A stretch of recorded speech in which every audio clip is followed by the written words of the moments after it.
So yun mga guys, isang magandang araw po ulit sa ating lahat. Ayan, napakaganda ng sikat ng araw.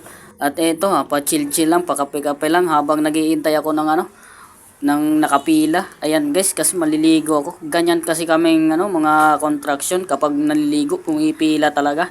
Ayan, habang nagiintay nga ako, pakape-kape lang. At yan nga guys, habang nagiintay kami ng naliligo do sa CR, ang video-video muna ako dito. Habang nakita ko nga itong mangga, sobrang daming bunga, nakakatakam naman talaga. At ito, napansin ko rin tong tower rin sa likod ng ginagawa namin guys. Ayan, tinesting ko nga maggawa ko ng video na parang drone. At yan, naispotan ko yung pinsan ko guys. At yan, Drone ba? ito nga mga guys, nakatapos na kami sa pagligo. Ayan, at balik na kami dito sa enter na kami sa trabaho. Dito nga pala ako gumagawa ngayon sa labas. Ayan. At sa sobrang taas nito guys, talagang makikita mo yung tao dito kasi laki na lang ng langgam sa sobrang taas. Ayan, dito ako gumagawa sa labas. At dito rin may tapat nito, may mga dumadaan din na tao diyan sa baba. Ayan guys, at maya maya nga guys, ayan, nagmasilya na rin ako dito sa labas. Ayan, nandito na ako sa medyo bandang baba. Ayan, nandito ako sa labas. Nakakatakot din talaga, lalo na kapag dito nakapisto sa labas mga guys. Ayan, pero safe naman tayo, meron tayong tali dyan. Kaya nagdodobling ingat pa rin tayo kasi mahirap naman kasi kapag nahulog talaga dyan. Sobrang taas niyan guys.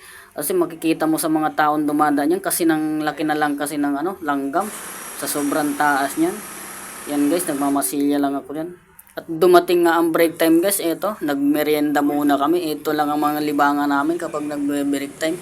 Pa-selfie-selfie lang daw, sabi ni pinsan. At yan nga palang guys, yung pinsan ko, yan ang helper ko dito. Ayan, siya din ang naghahalo ng pinapangmasilya ko kasi mahirap naman kasi yung bababa at aakyat ako dito sa sa labas. Kaya siya naghahalo nitong pangmasilya, yung skim coat yan guys. At yan guys, habang nagme-merienda, ito lang talaga merienda namin, yung juice lang. So yun guys, pagtapos ng merienda, ayan, bumalik na nga ako dito sa pagmasilya ulit. At sa lakas nga ng hangin guys, talagang umuuga tong gumagalaw talaga tong inuupuan ko, kaya nakakatakot naman talaga. At yun nga guys, dumating na rin ang oras ng lunchtime namin. Kaya itong ginagawa namin pagkatapos namin pumood trip. Yung iba nagsiselfon, tapos ito namang isa, ang sarap ng tulog. Tapos nahuli niya ako, nagbibideo daw pala ako. Kaya nga ito guys, dahil lunchtime na, inaabot na naman ako ng sakit ko. Kapag lunchtime kasi, inaabot ako ng sakit ko. Hindi kasi ako nakakainom ng gamot ko. Kaya nagawa na lang ako ng content tulad nito guys. Kaya mag-enjoy tayo guys, kahit konting oras lang. Ayan. At yun nga guys, dahil alauna na, natapos na ang aming lunchtime, kaya balik kami sa aming trabaho. At pagdating nga ng 5 PM guys, ayan, nag-out na rin kami sa trabaho. Pero bago kami bumaba ng pinsan ko, naggawa muna ako ng content dito sa aming rooftop. Ayan, habang busy siya sa pag-cellphone niya. Kaya eto guys, enjoy lang ako sa paggawa ng content.